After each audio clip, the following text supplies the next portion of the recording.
हौसला वो मंजर भी आएगा, प्यासे के पास चलकर समंदर भी आएगा। रख हौसला वो मंजर भी आएगा, प्यासे के पास चलकर समंदर भी आएगा।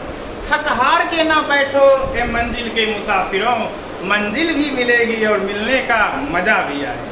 नमस्कार, मैं अनुराग कुमार द एग्जाम पोर्टल के यूट्यूब चैनल पे आपका स्वागत करता हूँ।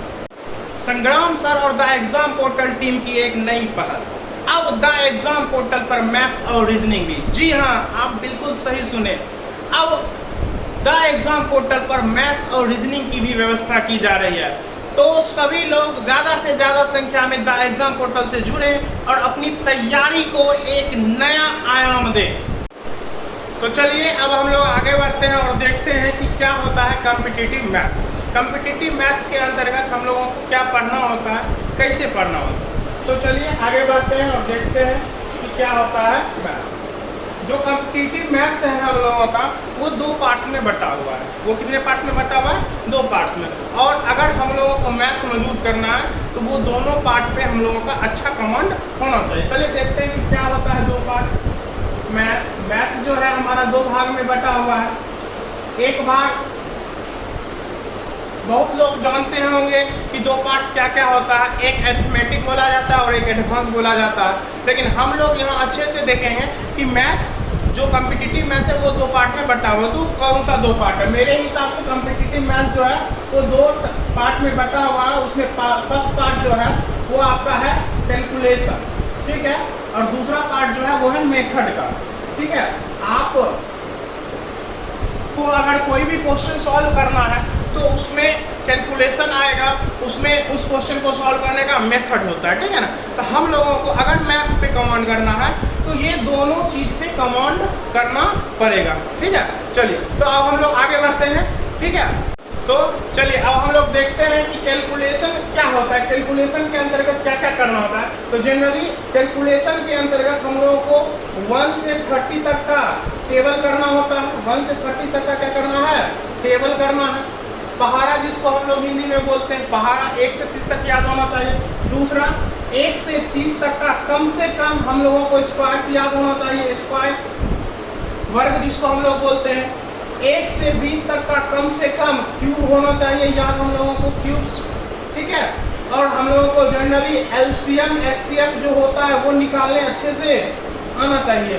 जोड़ घटाव गुना भाग ये सब जनरली सभी लोगों को आता है। तो एलसीएम एचसीएफ टेबल और आपका हो गया 1 से 30 तक का स्क्वायर्स और 1 से 20 तक का क्यूब, ये हम लोगों को अच्छे से आना चाहिए। अगर ये अच्छा है मतलब हम लोगों का जो बेसिक कैलकुलेशन है वो बढ़िया है। तो मैथ्स को बढ़िया करने के लिए हम लोगों को सबसे पहले कैलकुलेशन पे काम करना है। कैलकुलेशन को बढ़िया करेंगे तो फिर बात आती है कैलकुलेशन के बाद किसका? मेथड का। अगर आपका कैलकुलेशन बहुत बढ़िया है लेकिन मेथड आपके पास नहीं है तो भी आपका मैथ में कोई कमांड नहीं हो पाएगा। अगर आपका मेथड खूब बढ़िया है लेकिन कैलकुलेशन में आप जीरो है तो भी आपका मैथ बढ़िया नहीं हो सकता। इसलिए अगर मैथ्स को बढ़िया करना है तो हम लोगों को कैलकुलेशन और मेथड दोनों पे कमांड करना होगा। तो चलिए कैलकुलेशन के बारे में हम लोग समझ गए। अब हम लोग चलते हैं मेथड की ओर, और मेथड में क्या क्या होता है, किस मेथड पे क्वेश्चन को सॉल्व करना है वो देखते हैं, ठीक है। तो मेथड को देखते हैं तो पूरा अरिथमेटिक 5 मेथड से सॉल्व हो जाता है। लगभग आपका 90% क्वेश्चन जो 5 मेथड है, जो हम 5 मेथड आप लोगों को पढ़ाएंगे उस पर सारा पूरा अरिथमेटिक लगभग आपका सॉल्व हो जाएगा और एडवांस में भी कुछ पोर्शन में काम करेगा। क्या है वो मेथड? तो फर्स्ट मेथड जो है वो तुलना करने पर आधारित है। किस पे आधारित है? तुलना करने पर, ठीक है। और दूसरा मेथड जो है हम लोगों का वो है पूरे ग्रुप, क्या है? पूरे ग्रुप पर आधारित। और तीसरा जो है हम लोगों का मेथड वो है शेष ग्रुप पे आधारित, शेष ग्रुप पे आधारित। चौथा जो है मेथड हम लोगों का वो है गाय मुर्गा पे आधारित, गाय मुर्गा पे आधारित। और पांचवा जो प्रश्न है जिसको हम लोग मिश्रण बोलते हैं, मिश्रण पे आधारित, या इंग्लिश में इसी को हम लोग क्या बोलते हैं? एलिगेशन। तो ये 5 कॉन्सेप्ट हम लोगों को पढ़ना है जिसको हम लोग बाकी सारे चैप्टर में यूज़ करेंगे और इस मेथड से हम लोग किसी भी क्वेश्चन को आराम से समय से पहले 15 से 20 सेकंड में आराम से कर लेंगे। तो आने वाले वीडियो में हम लोग बारी बारी से कॉन्सेप्ट को पढ़ेंगे, तुलना करने पर पूरे ग्रुप से ग्रुप गाय मुर्गा मिश्रण, अब फिर हम लोग किसी भी चैप्टर को अरिथमेटिक में स्टार्ट करेंगे और उसको अच्छे से देखेंगे। तब तक के लिए धन्यवाद।